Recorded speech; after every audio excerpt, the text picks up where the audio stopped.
हे students, बच्चों last term में हमने द कंपाउंड सेंटेंसेस स्टार्ट किया था, जिसमें मैंने बताया था कंपाउंड सेंटेंसेस क्या होते हैं, क्लॉजेस और फ्रेजेस को कैसे जॉइन किया जाता है, कोऑर्डिनेट क्लॉजेस क्या होते हैं, एंड उसी से रिलेटेड हमने एक्टिविटी 1 की थी कुछ टर्न्स पहले। अब हम इसमें यूज़ ऑफ पंक्चुएशंस पढ़ेंगे, ठीक है, एंड फिर आपको एक्टिविटी 3 डिस्कस कराऊंगी मैं। तो फर्स्ट पंक्चुएशन जो कंपाउंड सेंटेंसेस में यूज़ करते हैं दैट इज़ कॉमास। जब भी हम सेंटेंस में जो एक कंपाउंड सेंटेंस होगा उसमें कंजंक्शंस का यूज़ करेंगे। कौन कौन सी कंजंक्शंस? एंड, बट या और। याद रख लो 3 कंजंक्शंस, एंड, बट या और। इनका यूज़ करके अगर हम 2 कोऑर्डिनेटिव क्लॉजेस को जॉइन करेंगे। अभी आप कोऑर्डिनेटिव क्लॉजेस ये वगैरह मत सोचो, बस इतना समझो अगर एक कंपाउंड सेंटेंस है एंड उसमें हम कंजंक्शंस, तो हम क्या करेंगे, तब हम एक कॉमा यूज़ करेंगे कंजंक्शन से पहले। एग्जाम्पल देखो, Rita is an intelligent girl, comma, but she is rather lazy. Rita is an intelligent girl but she is rather lazy, और बट से पहले कॉमा। नेक्स्ट है, Ravi goes to the office in the morning and he teaches in the evening. Ravi goes to the office in the morning, then comma, and he teaches in the evening. Second है use of semicolon. Semicolon का आप use करेंगे जो भी वो sentence लिखने वाला writer है वो अगर सेंटेंस को एक्सटेंड करना चाह रहा है और एक स्लाइड से ब्रेक के साथ, वो उसको न्यू सेंटेंस नहीं बनाना चाह रहा है, वो फुल स्टॉप नहीं लगाना चाह रहा है, वो सेंटेंस को ही एक्सटेंड करेगा बट थोड़े से ब्रेक के साथ। एग्जाम्पल देखो, क्लियर हो जाएगा। During the partition, my neighbors lost their home and property. Semicolon, we were separated from our parents. तो अब यहाँ पे we were separated from our parents में हल्का सा उसने गैप दिया है, ठीक है, कंप्लीट न्यू सेंटेंस नहीं बनाया। देन नेक्स्ट है यूज़ ऑफ कोलन्स। तो कोलन्स हम यूज़ कर सकते हैं जब हमें कोई नई चीज़ इंट्रोड्यूस करनी हो, जैसे, या फिर, लेकिन ये ध्यान रखना colons are not used to introduce new ideas. चलो एग्जाम्पल देखो, फिर से क्लियर हो जाएगी।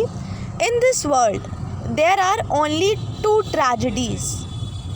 In this world there are only 2 tragedies. अब हम इंट्रोड्यूस करने जा रहे हैं कि वो 2 ट्रेजेडीज़ कौन कौन सी है। First, one is not getting what one wants.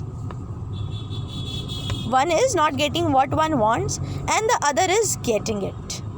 Oscar Wilde की ये लाइन है, तो आपको इसमें कोलन का यूज़ समझ में आ गया होगा। फिर है यूज़ ऑफ एलिप्सिस।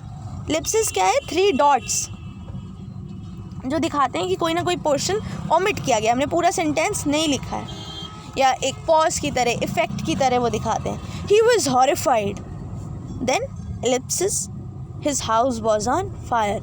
अब इन 3 डॉट्स की जगह आप सारी चीज़ें समझ सकते हो, वो डर गया था, भयानक माहौल आप इमेजिन कर सकते हो इन 3 डॉट्स की प्लेस पे।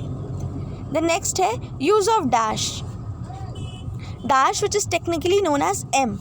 Dash is use to set off a word और phrase after an independent clause और to set off a remark comprising phrases or clauses that interrupt the flow of the sentence.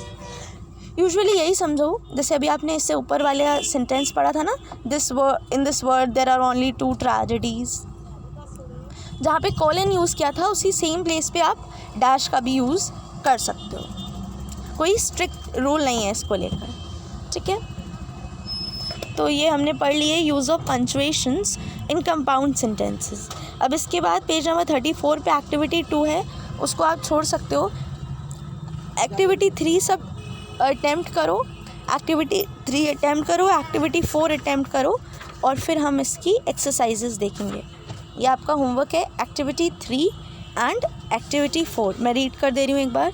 Choose the correct coordinating conjunctions to join the independent clauses and create compound sentence. तो basically आपको सही conjunction का use करना है, ठीक है, बिल्कुल सही कंजंक्शन आपको इसमें यूज़ करनी है। तो उसके लिए आपको कंजंक्शंस आना चाहिए।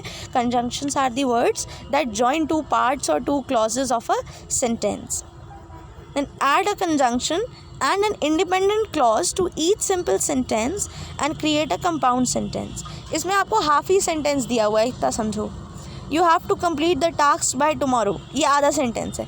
इसके आगे आप कोई कंजंक्शन ऐड करो और फिर इसको कंपाउंड सेंटेंस बनाओ। क्लियर है?